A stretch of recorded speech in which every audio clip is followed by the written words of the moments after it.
என் அன்புக்குரியவர்களே, நம்முடைய ஆண்டவரும் இரட்சகருமாகிய இயேசு கிறிஸ்துவின் நாமத்தில் உங்கள் அனைவரையும் அன்போடு கூட வாழ்த்துகின்றேன். இந்த நாட்கள் வருஷத்தின் கடைசி நாட்கள்.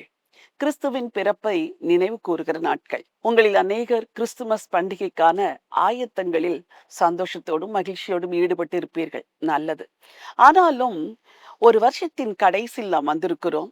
இன்னொரு வருஷத்திற்குள் பிரவேசிக்க போகிறோம். பைபிள் கால்ஸ் ஊழியத்தின் மூலமாய் ஒரு 100 நாட்கள் உபவாச ஜெபத்தை நாம் தொடர்ந்து செய்து கொண்டிருக்கிறோம். ஆண்டவர் நம்முடைய ஜெபங்களை ஆசீர்வதித்துக் கொண்டிருக்கிறார். சரி, வரப்போகிற வருடத்திற்கு உங்களை ஆயத்தப்படுத்தும்படி ஓரிரு நாட்கள் உங்களோடு கூட தேவனுடைய வார்த்தையை நான் பகிர்ந்து கொள்ள விரும்புகின்றேன். வருஷத்தின் கடைசி வரும்பொழுது அநேகருக்கு பழைய காரியங்கள், பழைய நினைவுகள், பழைய தோல்விகள், பழைய கஷ்டங்கள், இழந்தவைகள், நஷ்டங்கள், மரணம் இதை போன்ற பல நினைவுகள் உங்கள் இருதயத்தை உடைத்துக் கொண்டிருக்கும். புது வருஷத்திற்குள் பிரவேசிக்க போகிறோம். இந்த புது வருஷம் எப்படி இருக்குமோ, இந்த வருடத்தில் இவைகளெல்லாம் நடந்ததே, புதிய வருடத்திலும் அப்படித்தான் இருக்குமா என்ற பயம், அச்சம் இதை போன்ற பல உணர்வுகளினால் நீங்கள் தாக்கப்பட்டிருப்பீர்கள். இன்றைக்கும் ஒரு வேத வசனத்தை உங்களுக்காக நான் வாசிக்க விரும்புகிறேன். ஏசாயா தீர்க்கதரிசன புத்தகம் 43ஆம் அதிகாரம் 18வது வசனம். முந்தினவைகளை நினைக்க வேண்டாம், பூர்வமானவைகளை சிந்திக்க வேண்டாம். அடுத்த வசனம் சொல்கிறது, இதோ நான் புதிய காரியத்தை செய்கிறேன். ஆண்டவர் உங்கள் வாழ்விலே வரப்போகிற வருஷத்தில் புதிய காரியங்களை செய்வதற்கு ஒரு காரியத்தை உங்களிடத்தில் எதிர்பார்க்கிறார். நீ முந்தினவைகளை நினைக்காதே, பழைய தோல்விகளை நினைக்காதே, பழைய வேதனைகளை நினைக்காதே, பழைய துக்கங்களை நினைக்காதே. கடந்த காலத்தில் நடந்த சில காரியங்களை மனதில் நினைத்து நினைத்து யோசித்து யோசித்து அதையே நினைத்து குழம்பிக் கொண்டிருக்காதே.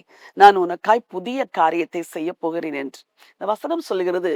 முந்தினவைகளை நினைக்க வேண்டாம், பூர்வமானவைகளை சிந்திக்க வேண்டாம். நினைவுகள், சிந்தனைகள் இந்த இரண்டும் தான் மனிதனை பெரிய ஆசீர்வாதத்திற்கு நேராயும் நடத்தி செல்கிறது, பெரிய வீழ்ச்சிக்கு நேராயும் நடத்தி செல்கிறது.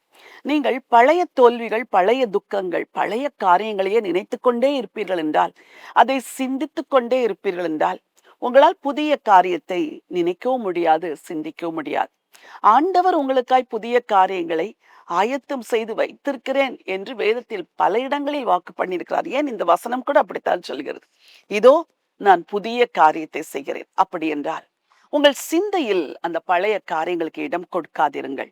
புதிய காரியத்தை தேவன் செய்வேன் என்று வாக்கு பண்ணினபடினால் தேவனுக்கு காத்திருந்து, ஆண்டவரே என் வாழ்வில் நீர் என்ன புதிய காரியத்தை செய்ய போகிறீர், நான் என்ன புதிய காரியத்தை உம்மிடத்திலிருந்து பெற்றுக்கொள்ளப் போகிறேன் என்று காத்திருக்கும் பொழுது ஆண்டவர் உங்களோடு கூட பேசுவார். இந்த வருஷத்தை நாம் துவங்கும் போது ஆண்டவர் நமக்கு கொடுத்த வார்த்தை, இதோ நான் சகலத்தையும் புதிதாக்குகிறேன் என்று.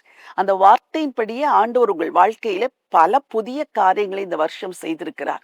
நீங்கள் அவைகள் எல்லாவற்றுக்காக தேவனை மனதார ஸ்தோத்திரிக்க வேண்டும், துதிக்க வேண்டும். எல்லா பழைய காரியங்களையும் மறந்து விட்டு கர்த்தர் செய்ய போகிற புதிய காரியங்கள் மேல் உங்கள் சிந்தனைகளை வையுங்கள். விசுவாசத்தோடு கூட நீர் எனக்காய் பெரிய காரியங்களை, புதிய காரியங்களை செய்வீர் என்று அறிக்கை செய்யுங்கள். வரப்போகிற நாட்கள் உங்களுக்கு மகிமையின் நாட்களாயிருக்கும், ஆசீர்வாதத்தின் நாட்களாயிருக்கும். உங்களுக்காக நான் ஜெபிக்க விரும்புகிறேன். நல்ல ஆண்டவரே, பரலோகத்தின் தேவனே, ஆண்டவரே எங்களை இந்த வருடமெல்லாம் நடத்தி கொண்டு வந்து எவ்வளோ நன்மைகளையும் கிருபைகளையும் இரக்கத்தையும் பாராட்டி நீர் செய்த எல்லா தயவுகளுக்காக உள்ளத்தின் ஆழத்திலிருந்து உம்மை ஸ்தோத்திரிக்கிறேன் அப்பா. முந்தினவைகளை நினைக்க வேண்டாம், பூர்வமானவைகளை சிந்திக்க வேண்டாம். இதோ நான் புதிய காரியத்தை செய்கிறேன் என்று சொல்லுகிற ஆண்டவர் உங்க பிள்ளைகளுக்கு முந்தினவைகளை நினைக்காதிருக்கவும், பூர்வமானவைகளை சிந்திக்காதிருக்கவும் மனதிலே பலனை தர வேண்டும் என்று சொல்லி செபிக்கிறேன். அதோடு கூட நீர் செய்ய போகிற புதிய காரியங்கள் என்ன என்று அவர்களோடு கூட பேசி இடைப்பட்டு அந்த புதிய காரியங்களை குறித்த வெளிப்பாடுகளை கொடுத்து உங்க பிள்ளைகளை ஆயத்தப்படுத்த வேண்டும் என்று சொல்லி செபிக்கிறேன்.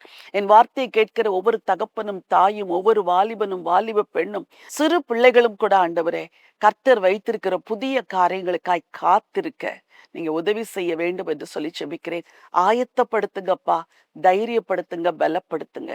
ஆண்டவர் இயேசு கிறிஸ்துவின் நாமத்தில் வேண்டிக் கொள்கிறேன் நல்ல பிதாவே. ஆமென், ஆமென். பிரியமானவர்களே, முந்தினவைகளை மறந்துவிடு, நினைக்க வேண்டாம், சிந்திக்க வேண்டாம் என்று சொன்ன ஆண்டவரின் சட்டத்துக்கு கீழ்ப்படிந்து மறக்க வேண்டியவைகளை மறந்து விடுங்கள். நினைக்க கூடாதவைகளை நினைக்காதிருங்கள். புதிய காரியங்களை தேவனிடத்தில் கேளுங்கள். அவர் உங்களுக்காய் பெரிய திட்டங்களை வைத்திருக்கிறார். இந்த நினைவோடு வருகிற வருடத்திற்கு ஆயத்தமாகுங்கள். இந்த நாள் ஒரு வெற்றியின் நாள். God bless you.